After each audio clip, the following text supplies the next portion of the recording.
Hola, es un placer tenerte aquí. Antes de comenzar, suscríbete al canal y dale like al vídeo.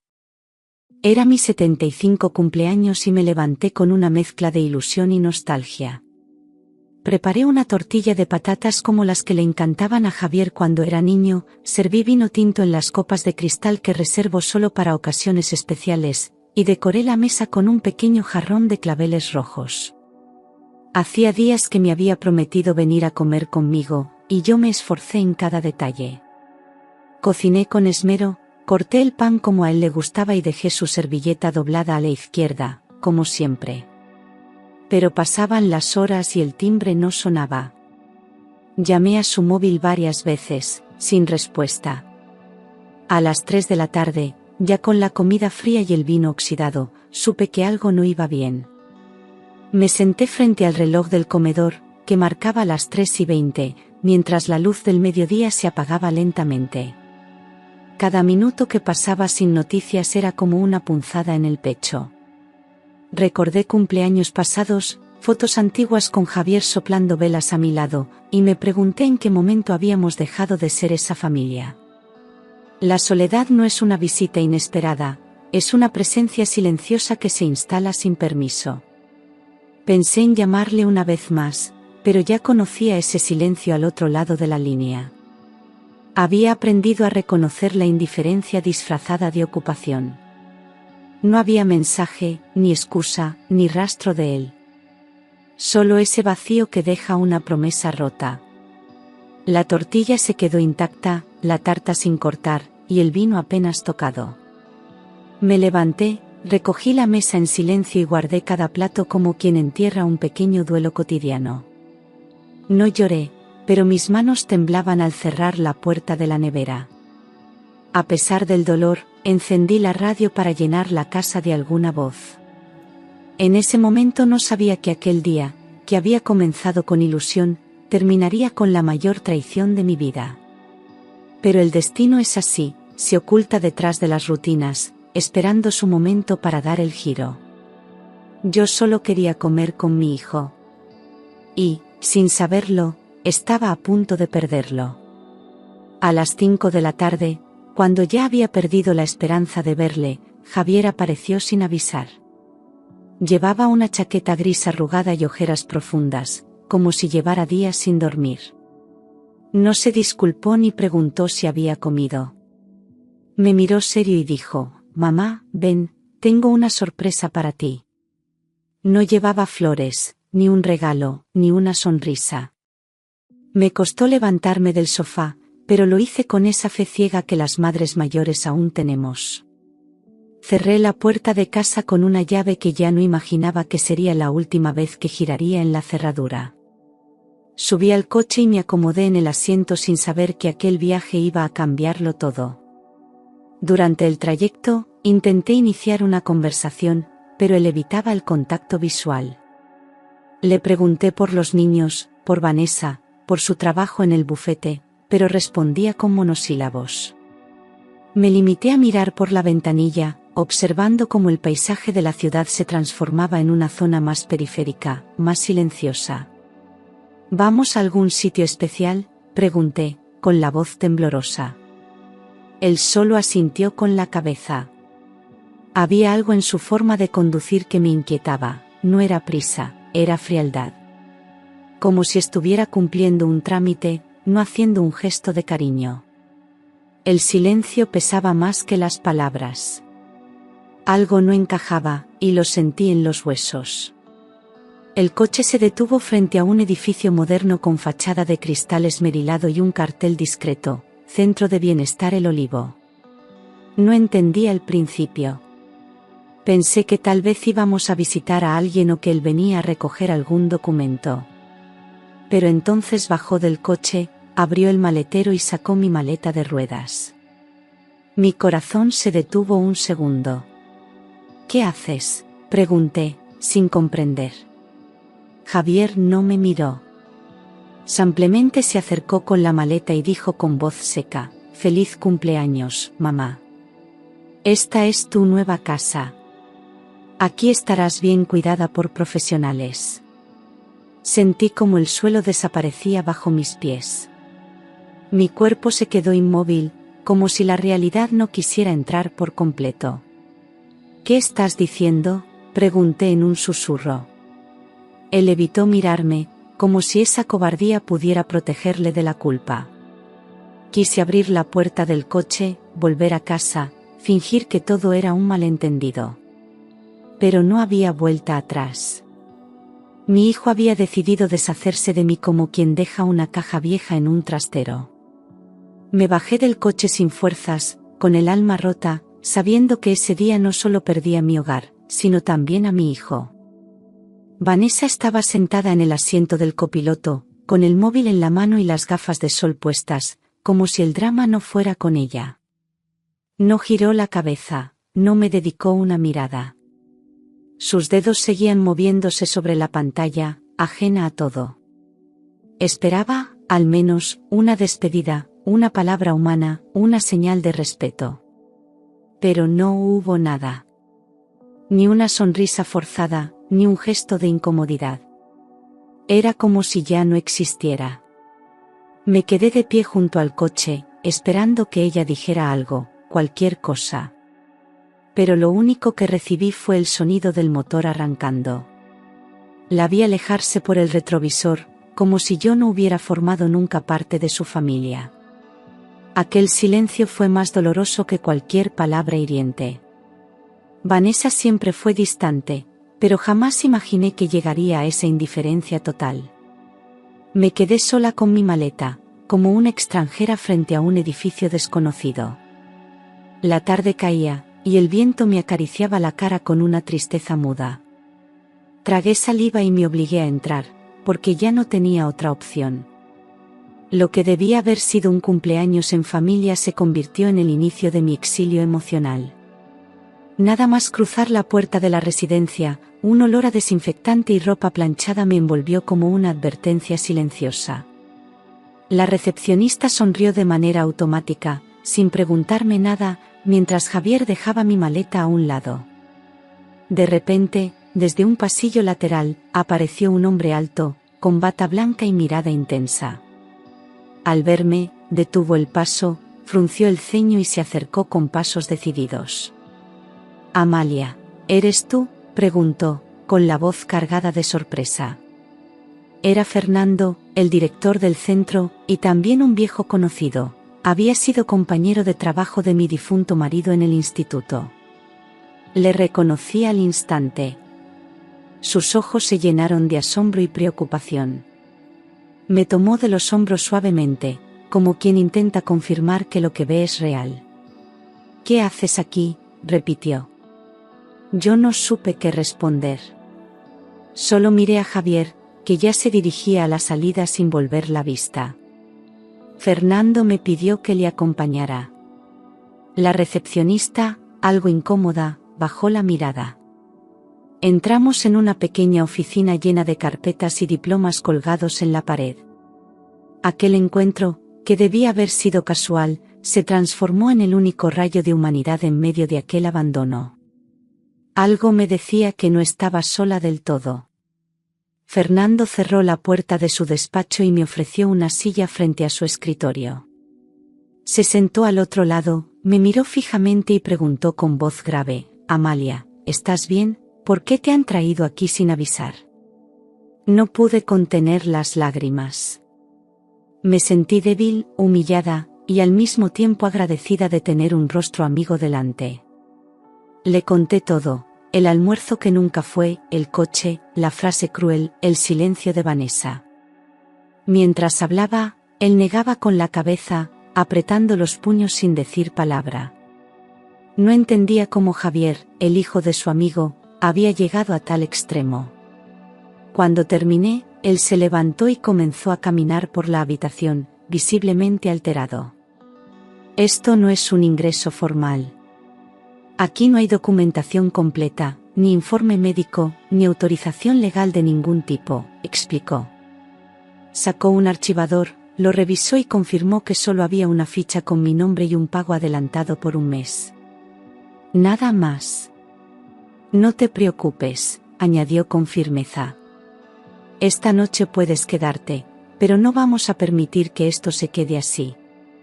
Me ofreció un vaso de agua y su número personal. En ese momento, supe que mi historia no terminaba allí. Al contrario, acababa de empezar. Fernando salió del despacho unos minutos para hablar con su equipo, mientras yo me quedé sola, mirando los diplomas en la pared.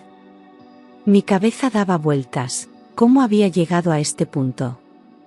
¿Qué había hecho mal para que mi hijo creyera que podía tomar decisiones tan importantes por mí, sin siquiera hablarlas? Al volver, Fernando tenía el ceño fruncido y una carpeta en la mano.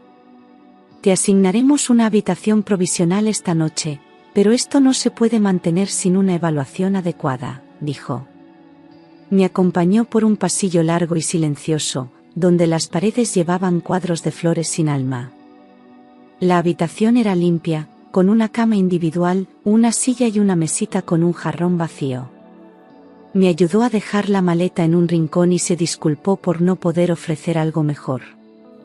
No quiero que te sientas una más en este lugar. No mereces esto, murmuró. Antes de marcharse, dejó una manta doblada a mis pies. Cerré la puerta lentamente tras él y me senté en la cama, con la mirada perdida. Aquella noche no había familia, ni pastel, ni velas. Solo una mujer mayor sentada en una cama prestada, preguntándose en qué momento su propia sangre dejó de verla como madre para convertirla en un estorbo. A la mañana siguiente, Fernando pasó por mi habitación con una bandeja de desayuno y una mirada distinta, casi paternal. Se sentó conmigo y comenzamos a hablar, esta vez no sobre mi presente, sino sobre el pasado. Me recordó los años en los que mi marido y él daban clase juntos en el instituto del barrio, las cenas en casa, las risas compartidas. Me sorprendió que recordara tantos detalles, que yo llevaba siempre blusas de lino, que cocinaba lentejas los miércoles y que organizaba festivales de teatro escolar. Tu marido era un hombre íntegro, dijo, y tú siempre fuiste una mujer firme y generosa. Sentí como mi identidad volvía a mí, aunque fuera en retazos.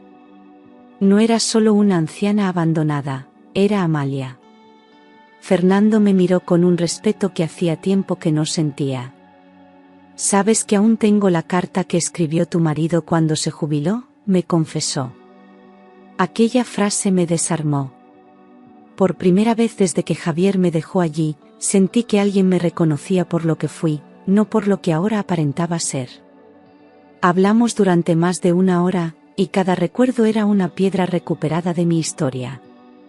Él no hablaba con lástima, sino con admiración. Antes de irse, me dijo con tono firme, no te mereces esto, Amalia. Vamos a encontrar una salida digna. Y por primera vez desde aquel coche, creí que tal vez no todo estaba perdido. Esa noche, mientras el centro dormía en silencio, yo permanecía despierta mirando el techo blanco, sin una sola grieta, como si alguien hubiera querido borrar cualquier signo de vida. Escuchaba los ronquidos lejanos de otros residentes, el zumbido constante de una lámpara, el sonido lejano de un ascensor. Sentía que estaba en pausa, como si mi vida hubiese quedado suspendida entre lo que fui y lo que otros decidieron que debía ser. Recordé mi casa, el reloj del comedor, la mesa puesta con cariño, la tortilla intacta. Me pregunté cómo era posible que todo se hubiera derrumbado tan rápido. Y en medio de esa quietud helada, tomé una decisión. No iba a quedarme allí. Me levanté, me puse la bata y me senté junto a la ventana. La ciudad aún respiraba, y sus luces parpadeaban a lo lejos como si intentaran darme un mensaje. No podía aceptar que mi hijo me hubiera apartado de su vida sin mirarme a los ojos, como si fuera un mueble viejo. Mi dignidad no podía terminar entre paredes blancas y protocolos de asistencia.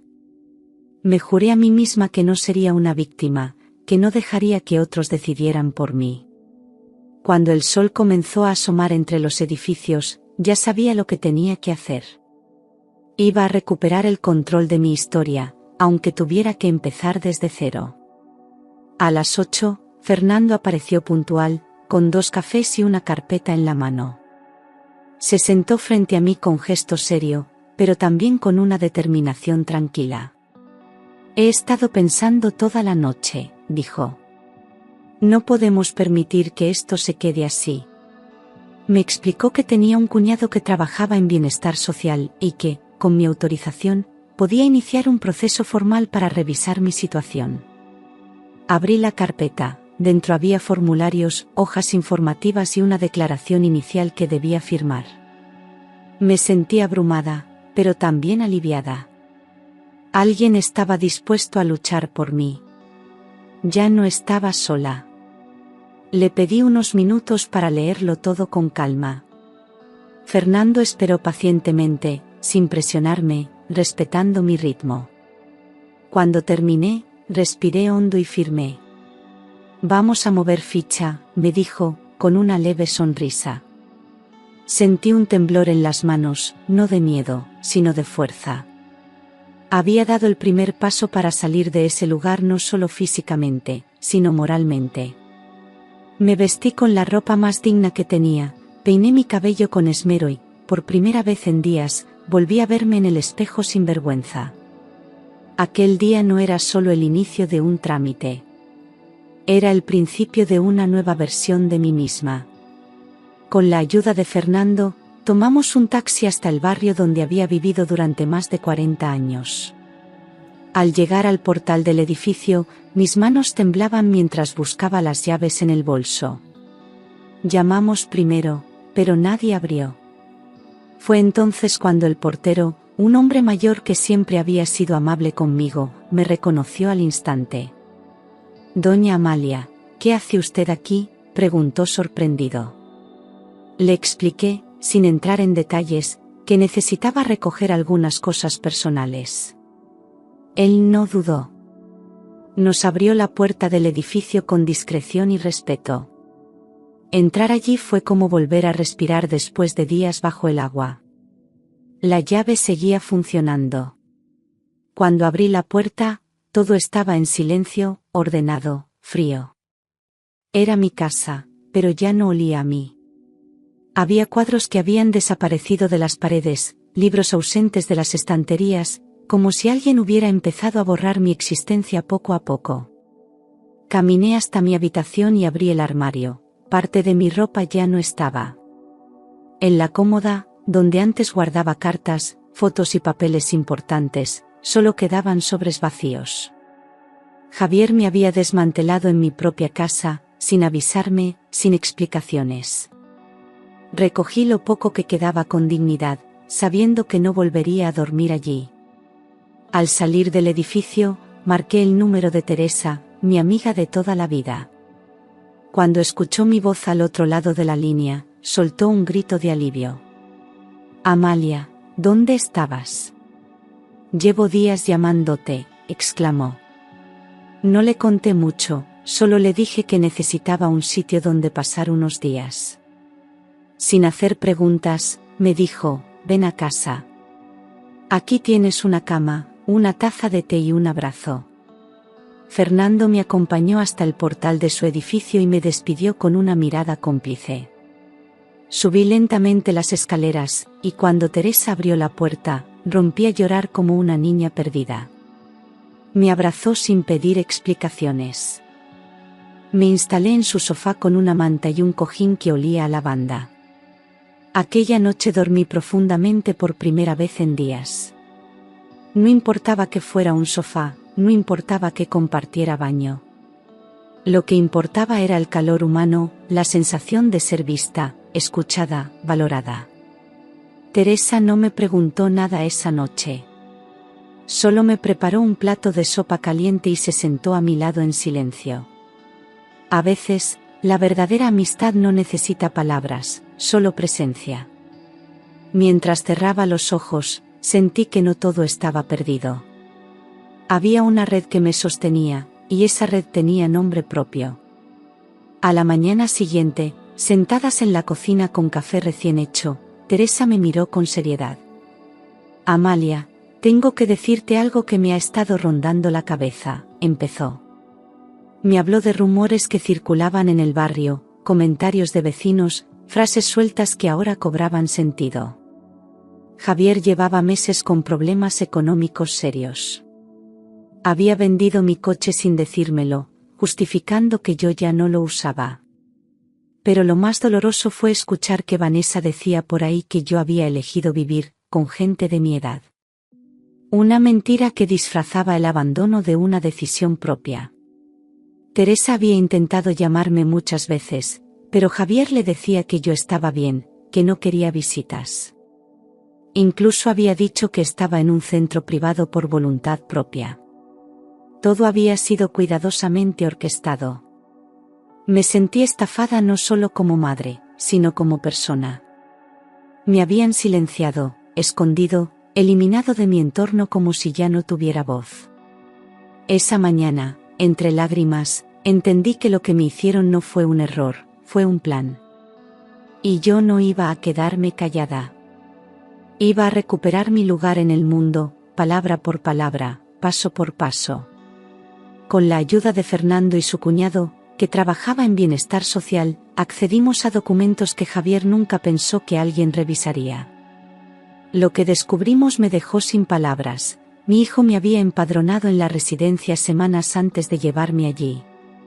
Sin mi firma, sin mi consentimiento, utilizando una autorización falsificada. Gracias a eso, había solicitado una ayuda estatal como cuidador no profesional de familiar dependiente. Estaba cobrando dinero del Estado, mientras yo cocinaba, limpiaba y me valía por mí misma. El engaño era tan meticuloso que incluso había presentado informes médicos antiguos para justificarlo.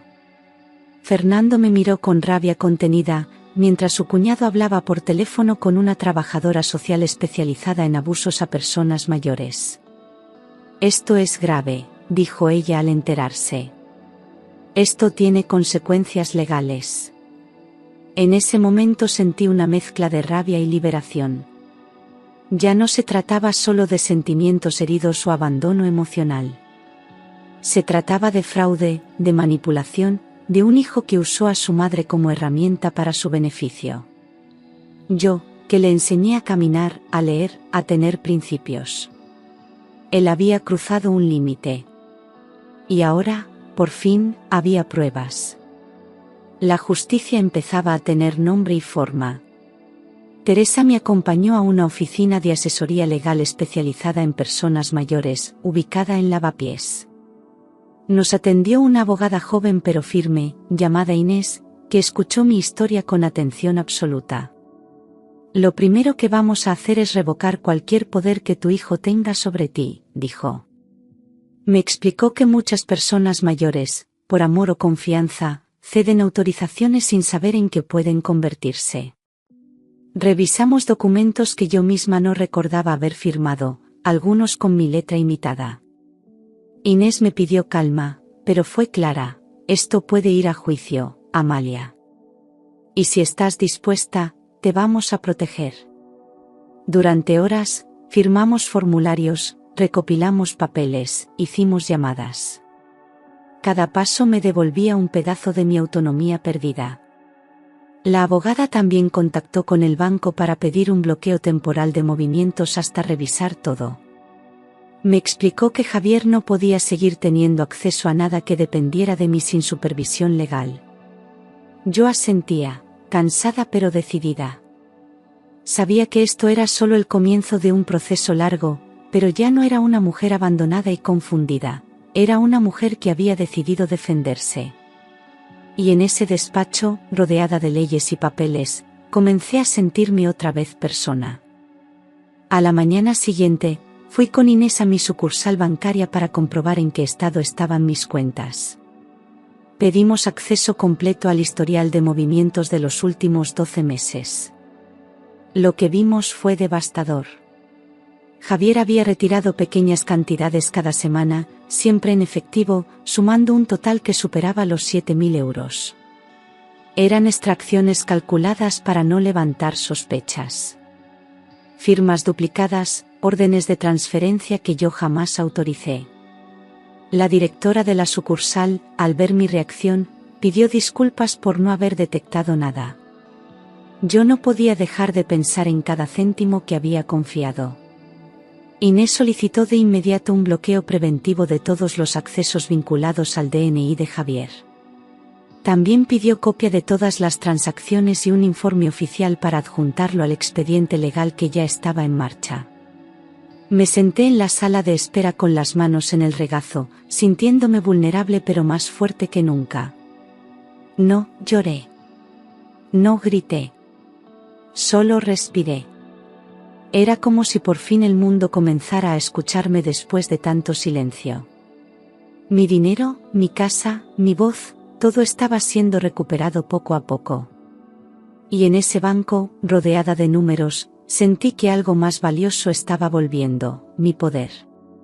Una semana después de comenzar el proceso legal, Teresa me entregó un sobre que había llegado a su buzón con mi nombre escrito a mano. Lo reconocí de inmediato, era la letra de Javier. Sentí una punzada en el estómago, pero me obligué a abrirlo. La carta comenzaba con un tono afectado: mamá, no te pongas en nuestra contra. Solo intentábamos ayudarte. No había una sola palabra de arrepentimiento, solo excusas vestidas de preocupación. Decía que me estaba dejando llevar por gente que no me conocía, que estaba confundida, que él solo quería lo mejor para mí. Pero entre líneas, lo único que se leía era manipulación. Me quedé sentada un buen rato con la carta entre las manos, sintiendo una mezcla de tristeza y rabia. No la terminé. La rompí en 4 partes y la tiré sin responder. No necesitaba sus justificaciones. Lo que había hecho no era un malentendido, era una traición profunda. Y no iba a permitir que la culpa volviera a girarse hacia mí. Teresa, al ver mi gesto, me abrazó en silencio. Ya no me temblaban las manos. Ahora tenía claro que mi dignidad valía más que cualquier lazo de sangre cuando ese lazo se convierte en una soga. Esa misma noche, mientras cenábamos juntas, Teresa me propuso algo que no esperaba. Me habló de un pequeño piso que tenía en Lavapiés, que usaba como trastero y oficina ocasional. Está vacío desde hace meses, dijo. Podrías vivir allí mientras te organizas. Al principio dudé. No quería ser una carga, ni parecer que huía de todo. Pero ella insistió con ternura: no es una caridad, es justicia. Tienes derecho a un espacio que sea tuyo. Acepté. Y al hacerlo, sentí que por fin estaba dando un paso hacia la independencia real. Al día siguiente fuimos juntas a ver el piso. Era pequeño, con una cocina americana y una ventana que daba a un patio interior lleno de macetas. Había polvo en los rincones y cajas por todas partes, pero también había silencio, intimidad y posibilidades. Pasamos horas limpiando, ordenando, riendo como en los viejos tiempos. Compramos cortinas nuevas, pusimos sábanas limpias y un jarrón con margaritas en la mesa. Cuando cerré la puerta por dentro y me senté en la cama, me invadió una sensación nueva. Esta vez, lo que estaba empezando era mío. Los primeros días en el piso fueron una mezcla de libertad y vértigo. Me despertaba temprano, hacía café y bajaba al mercado del barrio a comprar fruta fresca. Saludaba a los vecinos con una sonrisa tímida, redescubriendo el placer de las pequeñas rutinas. Volví a cocinar solo para mí, sin esperar a nadie. Iba al retiro con un libro bajo el brazo y me sentaba en los bancos a ver pasar la vida. Aprendí a vivir en silencio sin sentirme sola. Me reencontré con mi reflejo en el espejo, con mi voz, con mis pasos. Ya no era la madre de Javier, ni la mujer abandonada en una residencia. Era Amalia, con sus años, sus recuerdos, su coraje. Hablé con vecinas que también habían vivido situaciones difíciles. Algunas me invitaron a un grupo de mujeres mayores que hacían meriendas y paseos por la ciudad. Acepté encantada. Descubrí que compartir la vida con otras no era debilidad, sino una forma de reconstrucción.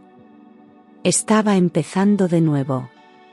Y lo hacía sin miedo, sin permiso y, por fin, sin depender de nadie. A las 2 semanas de firmar toda la documentación, recibí la llamada de Marta, una trabajadora social asignada a mi caso.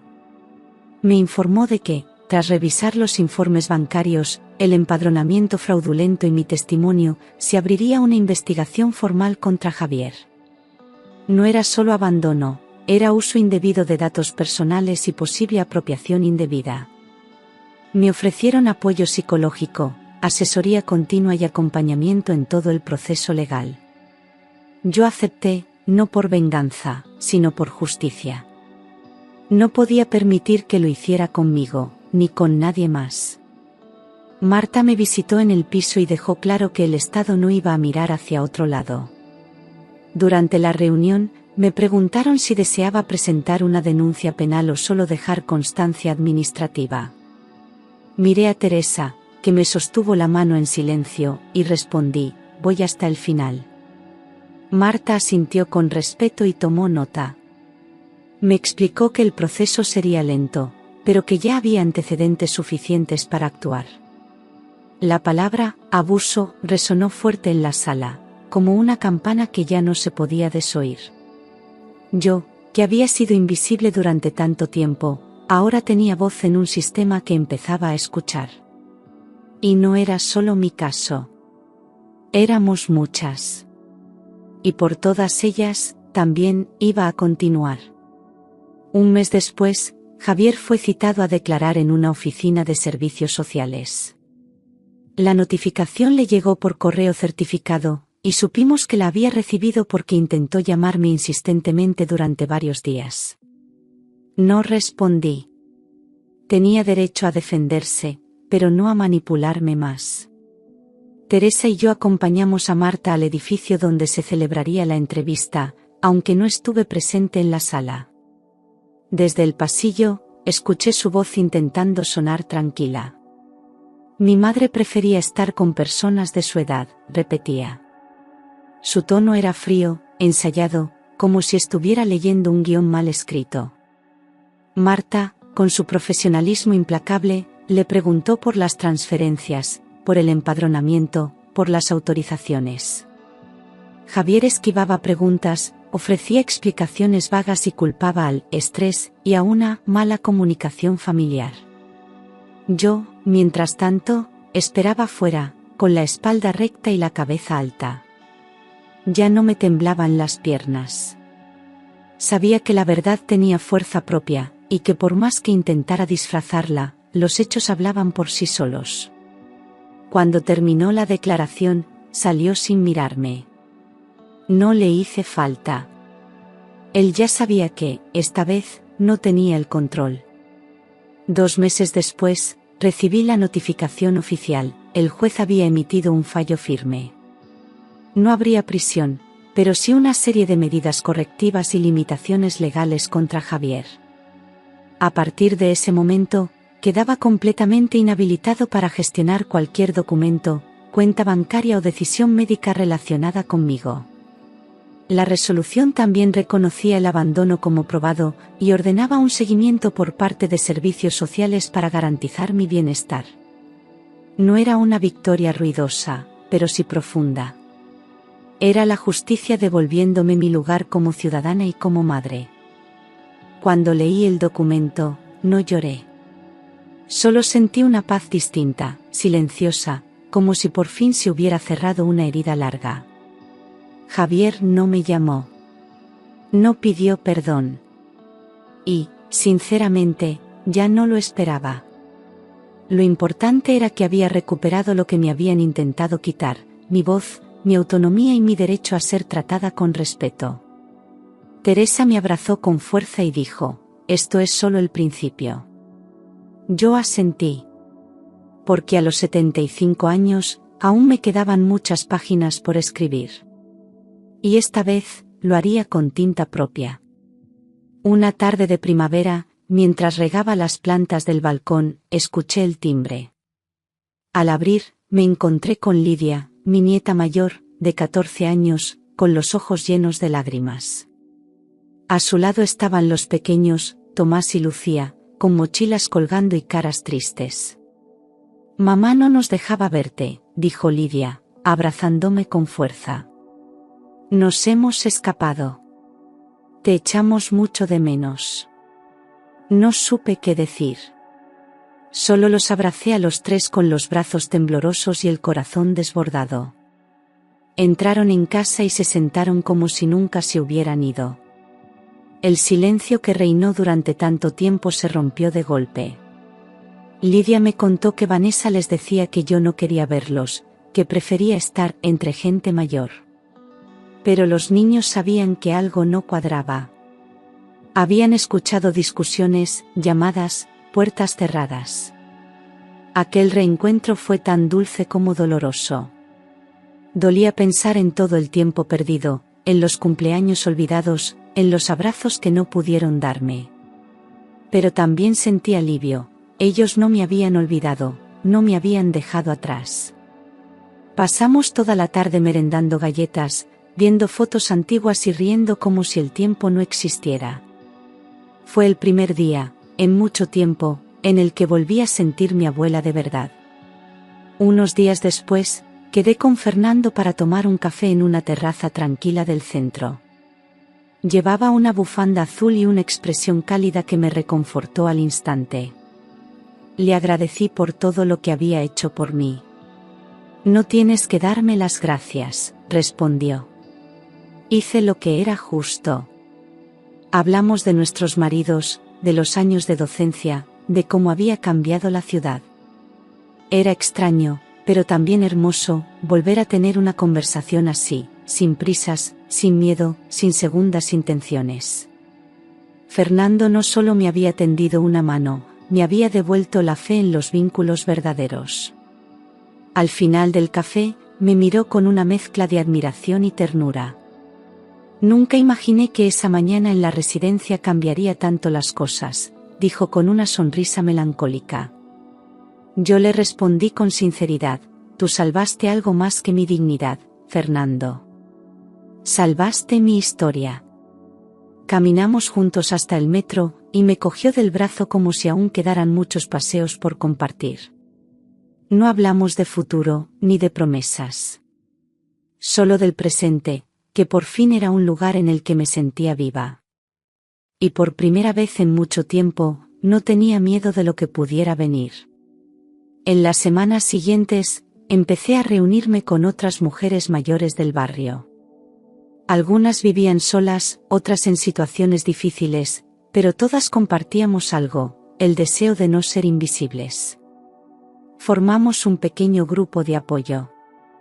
Nos veíamos los martes por la tarde en un centro cultural, llevábamos pasteles caseros, hablábamos de todo, recuerdos, miedos, risas, planes. No necesitábamos resolverlo todo. Solo estar. Aquella red fue creciendo poco a poco, como una planta bien cuidada. Ya no me sentía sola.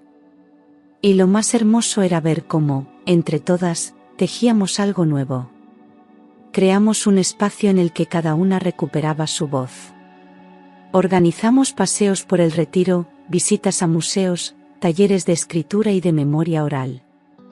Compartíamos historias que merecían ser contadas, sin vergüenza ni silencios impuestos. Yo llevaba mi cuaderno y escribía. No para publicar, sino para recordar. Teresa me decía que tenía que hacer un libro. Quizá algún día. De momento, me bastaba con ver que, a mi edad, aún podía construir, ayudar, soñar. Porque cuando una mujer recupera su sitio, no solo cambia su vida, cambia también la de quienes la rodean.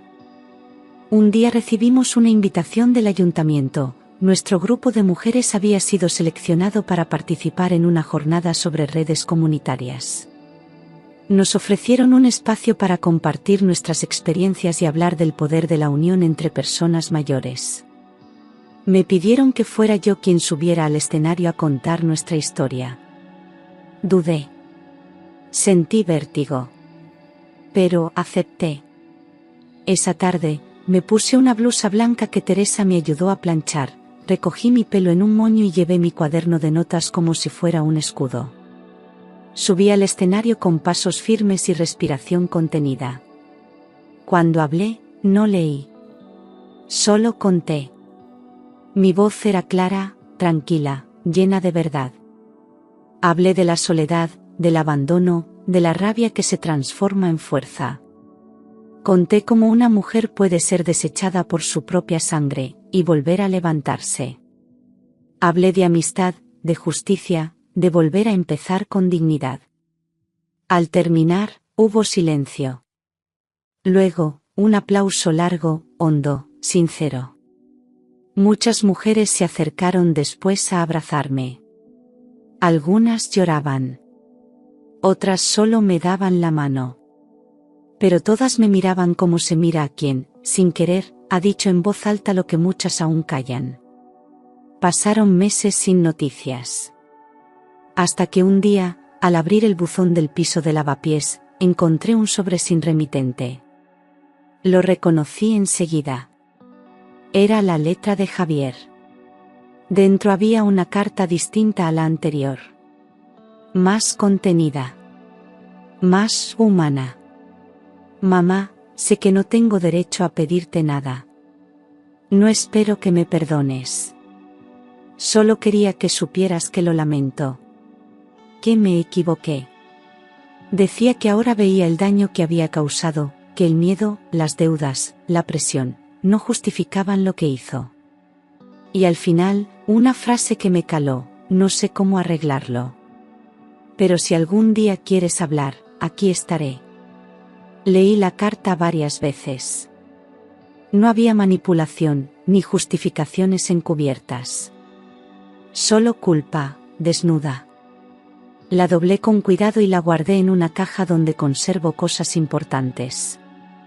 No respondí. No porque odiara a mi hijo, sino porque aún no estaba preparada. A veces, el perdón no es un acto inmediato. Es un proceso. Una herida que primero debe cerrar antes de volver a abrirse. Y yo, en ese momento, necesitaba seguir curándome. El silencio era mi forma de sanar. Y también, quizás, de enseñarle que no todo se repara con palabras. Algunas cosas requieren tiempo, y verdad. La mañana de mi 76 cumpleaños me desperté con la luz del sol entrando por la ventana y el sonido lejano de las campanas de una iglesia cercana. Me levanté despacio, puse agua a hervir y abrí la ventana del salón. Respiré hondo. Teresa me había regalado una blusa nueva, azul cielo, que colgaba aún con la etiqueta en la puerta del armario. Me duché, me perfumé, me recogí el pelo con cuidado. Frente al espejo, vi a una mujer distinta. Más firme. Más viva. No la madre abandonada. No la víctima. Era yo, completa. Me serví café, abrí mi cuaderno y empecé a escribir. Un día me dejaron al pie de una residencia como quien deja una maleta vieja. Pero no me rompí. Aprendí a caminar de nuevo. Afuera, el mundo seguía girando. Pero dentro de mí, algo había encontrado su lugar. Ya no necesitaba reconocimiento, ni disculpas, ni validación. Solo quería vivir, a mi ritmo, con mi historia, con mis cicatrices. Y en ese momento, mientras sonaba una canción suave en la radio, supe que el futuro ya no me asustaba. Porque ahora, al fin, me pertenecía.